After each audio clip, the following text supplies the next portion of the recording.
BRS party మాజీ MLA Peddi Sudarshan Reddy సంచలన వ్యాఖ్యలు చేశారు. సీఎం రేవంత్ రెడ్డి పనితీరు పట్ల ఆయన సొంత పార్టీ ఎమ్మెల్యేల్లో విశ్వాసం తగ్గిందని అన్నారు. ఆయన్ను సొంత పార్టీ ఎమ్మెల్యేలే వ్యతిరేకిస్తున్నారని, ఆయన సీఎం కావటం మెజారిటీ శాసనసభ్యులకు ఇష్టం లేదని, 64 మంది కాంగ్రెస్ నుండి గెలిస్తే అందులో కేవలం 26 మంది ఎమ్మెల్యేలు మాత్రమే సీఎంకు మద్దతిస్తున్నారని ఆయన సంచలన వ్యాఖ్యలు చేశారు. 38 మంది కాంగ్రెస్ ఎమ్మెల్యేలు రేవంత్ రెడ్డిని వ్యతిరేకిస్తున్నారు. అందుకు నిదర్శనమే వరంగల్లో ఎదురైన సంఘటన అని ఆయన అన్నారు. పొంగులేటి శ్రీనివాస్ రెడ్డి, శ్రీధర్ బాబుకు మాత్రమే సీఎం ప్రాధాన్యత ఇస్తున్నారని ఆయన అంటూనే మిగిలిన మంత్రులపై నమ్మకం లేదా అంటూ ప్రశ్నించారు.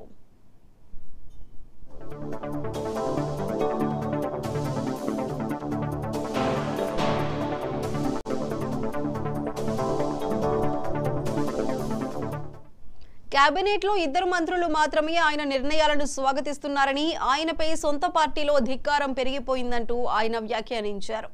రేవంత్ రెడ్డి తన వర్గాన్ని పెంచుకోవటం కోసం బీఆర్ఎస్ ఎమ్మెల్యేలను గుంజుతున్నారని ఆరోపించారు.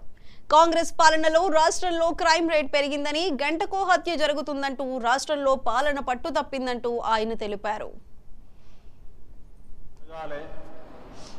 అనేటువంటి ఆలోచనతో ప్రజలందరూ ఆలోచించి కొత్త ప్రభుత్వానికి అవకాశం ఇచ్చారు.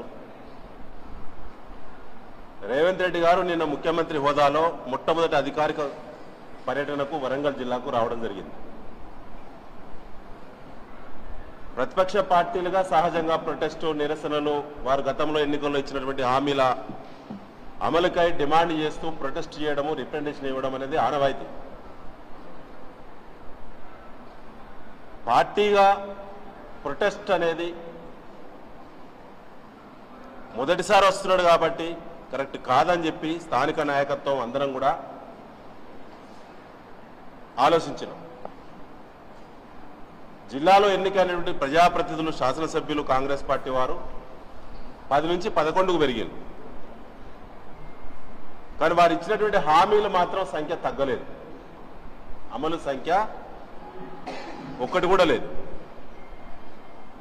జిల్లా నుంచి ప్రాతినిధ్యం వహిస్తున్న గౌరవ మంత్రివర్యులు కానీ, శాసనసభ్యులు కానీ ఉమ్మడి వరంగల్ జిల్లాకు సంబంధించినటువంటి ప్రాధాన్యత అంశాలను ముఖ్యమంత్రి ద్వారా చెప్పిస్తారని, స్పష్టమైన హామీతో పాటు కోట్లాది రూపాయల నిధుల వరద కొనసాగుతుందని చెప్పి ఆశపడ్డాం.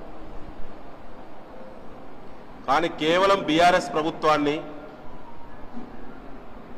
బదనాం చేయడానికి, దుష్ప్రచారం చేయడానికే నిన్నటి పర్యటన తప్ప వరంగల్ జిల్లాకు జరిగింది శూన్యం. ఒక మాట చెప్పాలంటే,